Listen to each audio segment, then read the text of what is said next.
Labdien visiem! Mani sauc Elmārs Buils, es pārstāvu kompāniju AF projektu. Es mēģināšu īsi un kodolīgi apstāstīt iespējas piesaistīt Eiropas finansējumu biohumus audzēšanai, kas liek audzēt.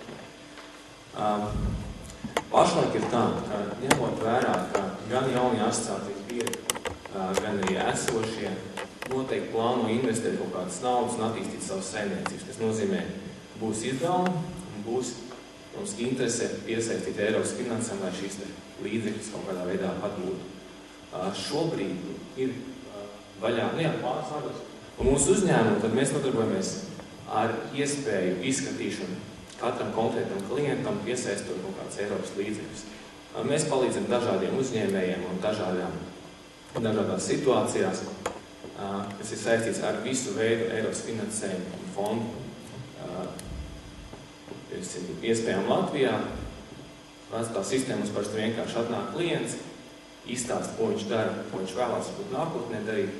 Uz tā pamata mēs vienkārši skatāmies un piedāvājam viņam labāko iespēju, kā piesaistīt Eiropas finansējumu, un tālāk mēs nodrošinām gan projektu sagatavošanu, gan tālāk projektu uzraudzību, praktiski visu procesu no paša sākuma uz beigām, lai nodrošinātu to veiksmīgu Eiropas finansējumu piesaisti.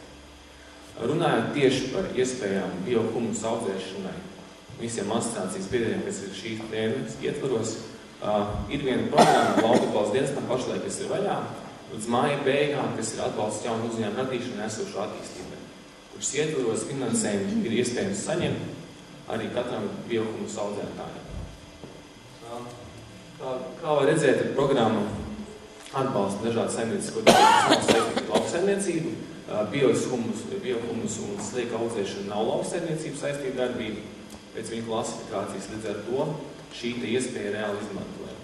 Programmas varbūt tāds mīnus pašlaik ir, ka programma ir līdz 27. maijam, kas nozīmē, ka laiks ir diezgan maz, bet jebkurā gadījumā, ja ir konkrēti jau zinām ideja un visi ir kā pārdomāts, ir zināms investīcija apjoms, ir zināms, kāda būs izdevuma, piemēram, pie tās saimniecības attīstības, tad iespējas to visu sagatavot un veiksmīgi iesniegt tiem.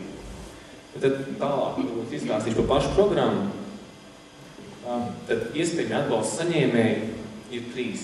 Viens ir fizisks personas, pēc ka šī gadījumā tas ļoti labs variants visiem tiem, kas tikai uzsāk šo darbību. Tas nozīmē, ka fiziska persona var būt projekta iesniedzējs, un tālāk pēc apstiprināšanas šis cilvēks uzsāk reāli saimniecisko darbību, dibina SIA, kādas formas grib un var investēt tālāk un saņemt Eiropas finansējumu.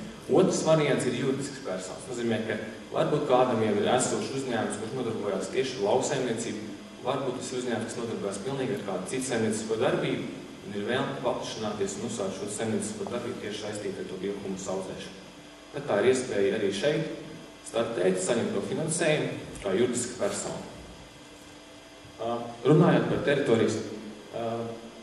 teritorijām un vietām, kur šo projektu var īstenot, tad šeit ir jāņem būtisks nosacījums vērā, ka atbalsts tiek dots mazajās pilsētās līdz 5000 iedzīvotāji un visās lauku teritorijās, kas nozīmē, ka netiek atbalsts dot, piemēram, lielajās pilsētās un piemēram, tādos vadošos reģionos, bet, piemēram, viss, kas ir lauku teritorijas, kas ir pagasti un novada teritorijās, tad šeit visur šī iespēja ir.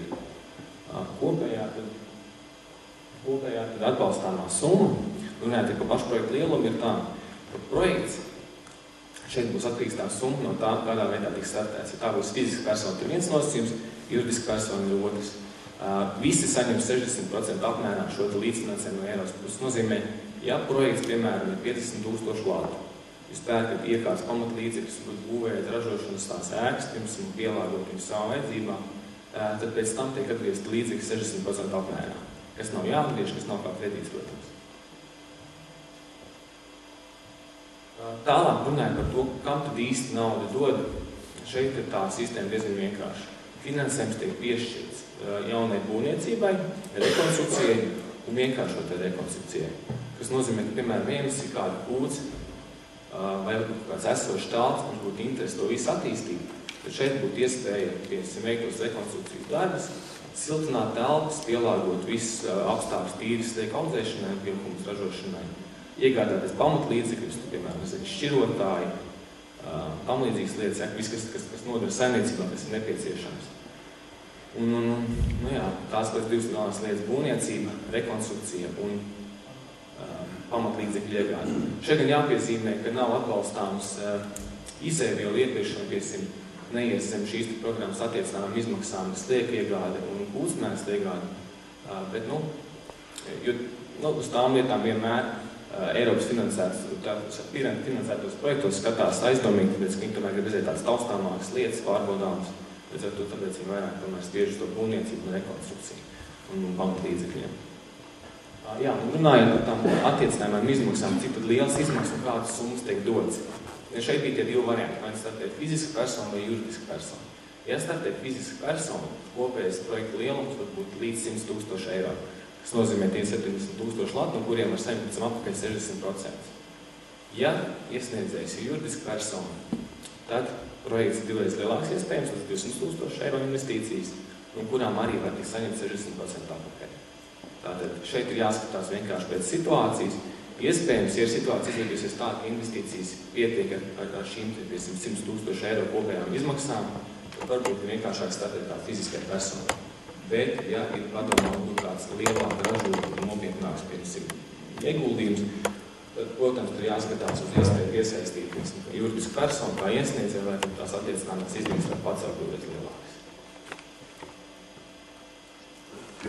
Runājot par pašu projektu, tad svarīgi piezīmēt to, ka projekti tiks izvērtēti. Finansējums ir pieejams 10 miljoni, kā iepriekš bija redzams, bet, protams, pastāv liela iespēja, ka visiem nav nepietiks, tāpēc ļoti svarīgi domāt arī par vērtēšanas kritērijiem, izvērtējot savus iespējas šo finansējumu saņemt. Paši galvenie kritēriji droši vien būs tas, kas ir pats pirmais, kas ir par teritorijas un attīstības indeksu, kur tad tiks īstenot šis projekts. Jo nav noslēpums, ka šīs programmas ietvaros finansējumu grib piešķirt un vairāk atbalstīs tos, kas būs tā kā vairāk un tālāk no Rīgas un attīstītiem reģioniem. Tad viņi interesē attīstīt mazāk attīstīts reģions, investējot naudu tajos. Līdz ar to, ja tas ir novads ar zemāku attīstības indeksu, kas ir pēc ministra kabineta noteikumiem aprēķināts, jo mazāks indeks, jo zemāks, jo lielāk iespēju finansējumu saņemt. Tā, protams, tur jāskatās ir pēc loģikas, varbūt nav labākais variants startēt ļoti tālā Latgalē un pierobežā, bet ja tāda iespēja ir un tur ir savu saimniecību, protams, tās iespējas ar saviem finansēm ir krietni augstākas nekā tā, kas atradīsies netālu no Rīgas rajona. Šīs te projekta īstenošanas vieta ir būtībā viens no nozīmīgākajiem kritērijiem, pēc kur tad viņi izvērtēs to, vai piešķirt finansējumu vai nē. Pārējie kritēriji, kas ir saistīti ar finanšu resursu piesaistes vietu, tas nozīmē, ka, ja tā juridiska persona vienkārši juridiski adresi deklarēta īstenošanas vietā, ja tā ir fiziska persona, kas tikai startēs, tad vienkārši parādīt savu deklarētā dzīvesvietai vietā. Tas vairāk sties uz to, lai nebūtu tāda situācija, ka Rīgas uzņēmēji taisīs biznesu Latgalē, kaut kur tālāk no tiem attīstītiem reģioniem, tādā veidā, godīgā veidā, bet varbūt vienkārši izmantojot to situāciju, ka viņi var attīstīt to savu ražotni tālāk, no Rīgas un saņemt naudu, tad pārvietoties Latvijas teritorijā. Un tie, kas varēs pierādīt, ka viņi jau reāli strādā un atrodas šajā teritorijā, tad tiem būs mums lielāks iespējas finansējumu. Par tālākiem kritērijiem ražošana vai pakalpojums, šī gadījumā, protams, tas viss ir ražošana, līdz ar to te ir augstāks kritēriju novērtējums. Tas ir labi, jo šī programmas ietvaros varēs startēt arī viss, kas nodarbosies ar pakalpojumu sniegšanu. Protams, nozares ir ierobežotas, tur nevarēs darīt visu un jebko, bet kurā gadījumā biofumas ražošana tā ir ražošana. Līdz ar to šeit ir kritēriji daudz vairāk nekā citiem.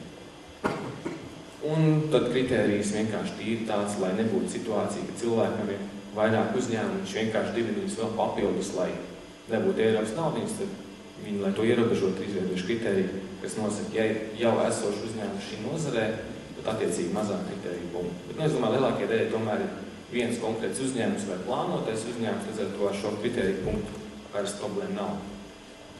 Un pēc pēdējais kritērijs, tas ir vairāk par to, kāda ir iespēja reāli šo projektu uzsākt un realizēt, kas nozīmē, lai izvairītos no situācijas, kas diezgan bieži notiek ar Eiropas fondiem, ka tiek apstiprināti projekti un dot, piemēram, 6 mēnešu laiku, lai viņi uzsāktu realizēt.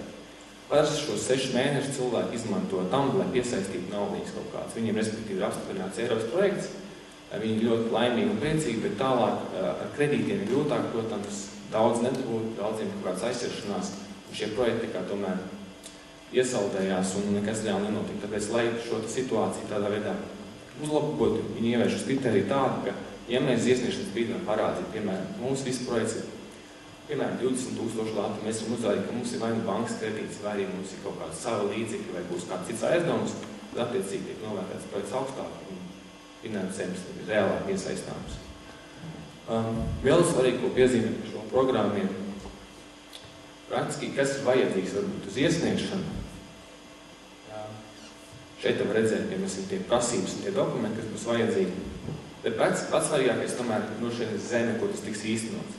Tas ir vai nu savā īpašumā piedarošs objekts, vai arī ir ilgtermiņa nomas līgums uz 7 gadiem vismaz. Tā ka tas neietekmē projektu izvērtēšanas procesā iespējas finansēm, bet vienkārši jābūt izpildītam vai nu pieder, vai arī ilgtermiņa nomas līgums. Tālāk, protams, ja kāda būvniecība vai rekonstrukcijas darba, tad ir nepieciešams tehniskais projekts.